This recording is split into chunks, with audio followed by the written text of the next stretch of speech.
इस कलयुग में मनुष्य जीवन की अनेक समस्याओं के कारण विचलित हो गया और घबरा रहा। कलयुग में जितने सत्य को खोजने वाले हैं उतने पहले कभी नहीं, और यही समय है जब कि आपको सत्य मिलने वाला है।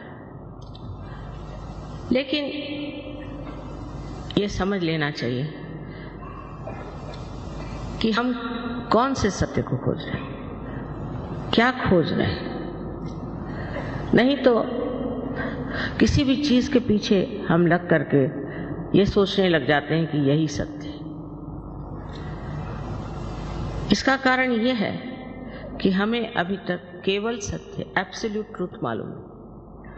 कोई सोचता है कि ये अच्छा है, कोई सोचता है वो अच्छा है, कोई सोचता है कि जीवन और ही तरह से बिताना चाहिए। तो विक्षुब्ध सारी मन की भावना और भ्रांति में इंसान घूम रहा। इस संभ्रांत स्थिति में उसको समझ में नहीं आता है कि आखिर क्या कारण है जो मेरे अंदर शांति नहीं। मैं शांति को किस तरह से अपने अंदर प्रस्थापित करूं। मैं ही अपने साथ लड़ रहा हूं, झगड़ रहा हूं, कुछ समझ में नहीं आता। यही कलयुग की विशेषता है और इसी कारण इस कलयुग में ही मनुष्य खोजेगा। पहले इस तरह की संभ्रांत स्थिति नहीं थी। मनुष्य अपने मानवता से ही प्रसन्न था। अब आप इस मानव स्थिति में आ गए। इस स्थिति में अगर आपको केवल सत्य मालूम होता तो कोई झगड़ा ही नहीं होता। हर एक इंसान एक ही बात सोचता और कुछ भी समझाने से, बतलाने से मनुष्य सिर्फ मानसिक हो जाता है, मेंटल हो जाता है। पढ़ पढ़ के भी मानसिक हो जाता है और उसमें कोई शांति नहीं मिलती, उसमें कोई आराम नहीं मिलता, उसमें कोई चैन नहीं आता। तो सत्य क्या है ये समझ लेना चाहिए।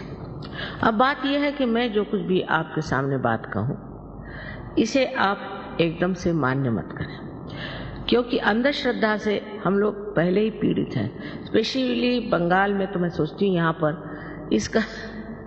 इस कदर तांत्रिक ये वो सब ने जकड़ डाला। और जब हम देखते हैं कि जो धर्म के नाम पे भी बहुत बोलते हैं और चलते हैं वो भी पीड़ित हैं, वो भी बीमार हैं, उनको भी ये तकलीफ है, वो तकलीफ है, और वो भी आपस में लड़ रहे हैं, झगड़ रहे हैं। इसका मतलब उन्होंने अभी तक सत्य को प्राप्त नहीं किया, सिर्फ उसके बड़े बड़े इश्तिहार लगा के रखे। तब मनुष्य घबरा के पूछता है कि सत्य है क्या।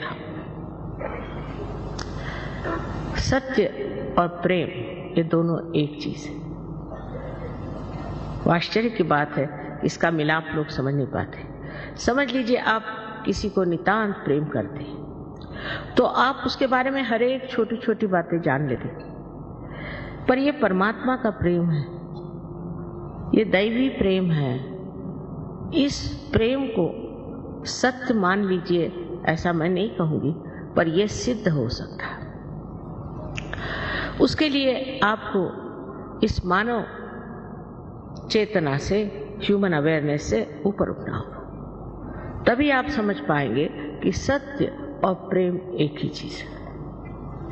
और ये दोनों ही चीज, दोनों ही बातें, दोनों ही गुण ऐसे मनुष्य में होते हैं जिसने आत्म साक्षात्कार को प्राप्त कर लिया। और जिसने अभी तक आत्म साक्षात्कार को प्राप्त नहीं किया और जो सिर्फ ऊपरी तरह से बातें करता है और काफी लेक्चर देगा या काफी कर्मकांड कराएगा, उससे आज तक किसी का फायदा हुआ नहीं और न होगा। इसके लिए जरूरी है कि हम समझ लें सत्य क्या है। हम ये शरीर, बुद्धि, मन, अहंकार आदि उपाधियां नहीं, हम शुद्ध आत्मा है, ये सत्य। क्योंकि हम कहते हैं ये हमारा शरीर, ये हमारा मन, ये हमारी बुद्धि, हमारी हमारी हमारी, मेरी मेरी मेरी, ये मैं है कौन, इसे जानना है। और ये मैं ही शुद्ध आत्मा है जो आपके हृदय में विराजता है, वही शुद्ध आत्मा। उसको प्राप्त करना, उसका प्रकाश अपने चित्त में लाना ही एक तरह से आत्मा का दर्शन है। और दूसरा सत्य ऐसे है, जैसे आप देखते हैं चारों तरफ ये फूल हैं, कितने सुंदर फूल, और ये फूल जिस पृथ्वी तत्व से निकले हैं, कितना चमत्कार है कि हर एक तरह का फूल अलग अलग तरीके से आता है और इसके लिए कुछ पैसा नहीं देना पड़ता। माँ का पृथ्वी तत्व जो प्रेममय है वो अपने आप इसको पनपाता है, सुगंधित करता है और रंग बिरंगों से भर देता है। ये एक महान आश्चर्य की बात है कि हम इस बारे में सोचते ही नहीं कि जीवित कार्य कैसे होते हैं। जैसे किसी डॉक्टर से पूछे कि हमारा हार्ट कौन चलाता है, हमारा हृदय कौन स्पंदित करता है, तो डॉक्टर ये कहेगा कि इसकी एक ऑटोनॉमस नर्वस सिस्टम है। तो ये ऑटो है कौन? स्वयं चालित संस्था है। तो ये स्वयं कौन है? वो स्वयं ही आपका आत्मा है। इसको प्राप्त कर लेना, उसका प्रकाश अपने अंदर लाना, ये आत्म साक्षात्कार हो। और इस चारों तरफ फैली हुई परमात्मा की प्रेम शक्ति, जिसने ये सुंदर फूल उगाए जो हमारे हृदय को भी चलाते, उससे एकाकारिता करना, ये योग है। यही योग है और इसका जन्म सिद्धाधिकार आप सब मानव जाति को है।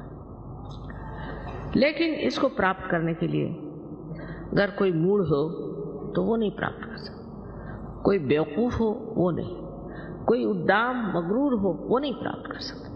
उसके लिए नम्रता चाहिए और मांग चाहिए कि हमें ये चीज चाहिए। हृदय से, प्रेम से। अगर मनुष्य अपने को जरा सा भी देखे तो वो अब एक अधूरा है और उसके अंदर अनेक शक्तियां हैं जिसका प्रादुर्भाव, मैनिफेस्टेशन हो सकता है। लेकिन उसके लिए मनुष्य को ये समझना चाहिए कि आप नम्रतापूर्वक इसे अपने हृदय से मांगो। क्योंकि जब प्रेम की शक्ति मांगनी है तो प्रेम पूर्वक ही मांगी जाती है।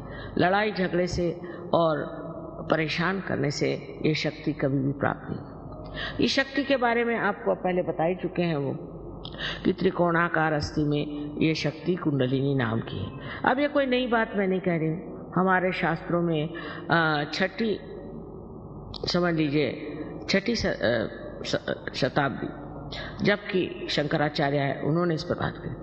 लेकिन 13,000 वर्ष मार्कंडेय ने कुंडलिनी की बात की, पर सब संस्कृत भाषा। इसलिए 12वीं शताब्दी में ज्ञानेश्वर जी ने इसकी बात की है, जब उन्होंने ज्ञानेश्वरी लिखी जो कि गीता पर टीका थी। उसमें छठे अध्याय में उन्होंने लिख दिया कि कुंडलिनी शक्ति से आत्म साक्षात्कार घटित होता। तो उस वक़्त के जो धर्म मार्तंड थे उन्होंने कहा नहीं, ये निषिद्ध है, छठा जो अध्याय है निषिद्ध है, किसी ने पढ़ा नहीं लिखा नहीं। इस तरह से जो हमारे अंदर निहित छिपी हुई जो शक्ति है जो कि हमें उस स्थिति में पहुंचा सकती है, वो पूर्णतया एक अंधकार में, एक जिसको कहना चाहिए कि अज्ञान में, इग्नोरेंस में छिप गई। फिर हमारे यहाँ एक से एक बुद्धिमान लोग निकले, इंटेलेक्चुअल्स, जिसके लिए कबीर ने कहा है पढ़ी पढ़ी पंडित मूर्ख भये। पहले मैं सोचती थी कि पढ़ पढ़ के पंडित मूर्ख कैसे हो जाएंगे, ऐसे कैसे हो सकता है। लेकिन मुझे बहुत मिले ऐसे, उनसे बात करने से पहले वही बोले जाते थे और क्या बोलते थे भगवान जाने, ये किताब में लिखा, वो किताब में लिखा। मैंने कहा आपकी किताब में क्या लिखा है वो बताइए। तो हम अपने से अनभिज्ञ, अपने से अपरिचित, दूसरों ही की बातें अपने खोपड़ी में भर लेते हैं।